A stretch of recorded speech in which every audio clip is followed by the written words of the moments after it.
বন্ধুরা, এখন তো লাউয়ের বেশ ডাঁটা পাতা খুব কচি কচি পাওয়া যায় এই সময়টায়। তাই দেখো, আমি এই লাউ ডগা আর লাউয়ের পাতা দিয়ে একটা সবজি বানিয়ে তোমাদের দেখাচ্ছি।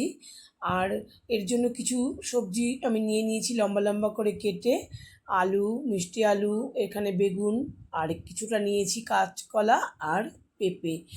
আর বন্ধুরা, এটা হয়তো কিছুটা শুক্তোর মতন হবে, কিন্তু শুক্তো আমি যেহেতু উচ্ছে দেবো না, তাই শুক্তোটাও ঠিক বলতে পারছি না। তবে মানে ভাতের প্রথম পাতে খেতে কিন্তু খুব সুস্বাদু লাগবে। এর জন্য দেখো, আমি কড়াইতে তেল দিয়ে তার মধ্যে শুকনো লঙ্কা ফোড়ন আর তেজপাতা ফোড়ন দিয়ে একটু সাদা জিরে দিয়ে দিয়েছিলাম। তারপরে আমি সবজিগুলোকে একে একে দিয়ে ভেজে নেব বলতে আমি একবারেই বসিয়ে দিলাম বন্ধুরা সমস্ত সবজি এই তেলের মধ্যেই। তোমরা চাইলে আলাদা করে সবজিগুলো ভেজেও নিতে পারো। তো আমি একবারেই এই তেলের মধ্যেই দিয়ে দিলাম সমস্ত সবজি দিয়ে। একটু মিনিট 5 মতন ঢাকা দিয়ে রেখেছিলাম। একটু গ্যাসের আঁচটা একটু কমিয়ে তারপরে আমি লাউয়ের ডাঁটাগুলো দিলাম। এগুলো তো একটু নরম, তাই আগে দেইনি। এখন আমি দিয়ে খুব ভালো করে নেড়ে চেড়ে মিশিয়ে নিচ্ছি। সবজিটা কিন্তু একটু ঢেকে রেখেছিলাম যেন সামান্য একটু নরম হয়েছে। এবার আমি একটু গুঁড়ো মশলা তার সঙ্গে আদা দিয়ে দিলাম। গুঁড়ো মশলা বলতে জিরে ধনে আর নুন হলুদ, তার সঙ্গে একটু আদা বেটে এটাকে আমি দিয়ে দিলাম।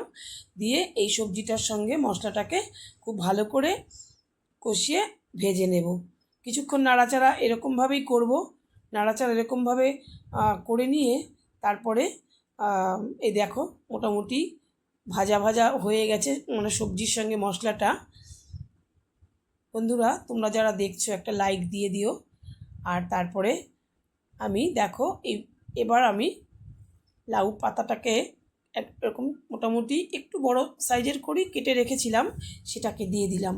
আর দেখো, এই স্পেশাল মশলা বলতে পারো, এই মশলার গুণেই কিন্তু এই সবজিটা খুব টেস্টি হবে। এখানে রাঁধুনি আর কালো জিরে আছে 1 চামচ করে। এটাকে আমি শিলপাটাতে বেটে নেব। বেটে কখন দেবো সেটা তোমাদের দেখাবো। আমি কিন্তু এই মুহূর্তে এটা দিচ্ছি না, তোমরা দেখতে থাকো আমি এই মশলাটা কখন দেই। দেখো, একদম লাউ পাতাটাও কিন্তু একদম নরম হয়ে গেছে। এবার দেখো, আমি 1 বাটি সেদ্ধ মুগের ডাল দিয়ে দিলাম।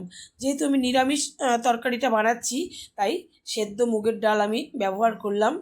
এটা দিলে পরে টেস্টটা কিন্তু অসাধারণ হবে। এবার আমি একটু জল দিয়ে দিচ্ছি। সবজিটা মোটামুটি আমার সেদ্ধ হয়েছে। এবার ঝোল দিয়ে কিছুটা জল দিয়ে আর পুরোপুরি সেদ্ধ করে নেব। তারপরে একটু ঢাকা দিয়ে রাখলাম 2 মিনিট মতন। 2 মিনিটের বেশি দরকার নেই। তারপরে আমি একটু চিনি দিয়ে দিলাম। এইবার দেখো, এই মশলাটা আমি দিয়ে দেব। এই মশলাটা আমার মা এরকম রান্নার শেষে দিত। একটু খুবই টেস্ট হতো এই সবজিটা। তাই আমি তোমাদেরকে এভাবেই দেখালাম। আশা করি তোমাদের ভালো লাগবে। আর এভাবে গরমের দুপুরে প্রথম পাতে এইরকম একটা সবজি তোমরা রান্না করে খেয়ে দেখো। আশা করি খুব ভালো লাগবে। সকলে তোমরা ভালো থেকো। দেখা হবে পরের ভিডিওতে।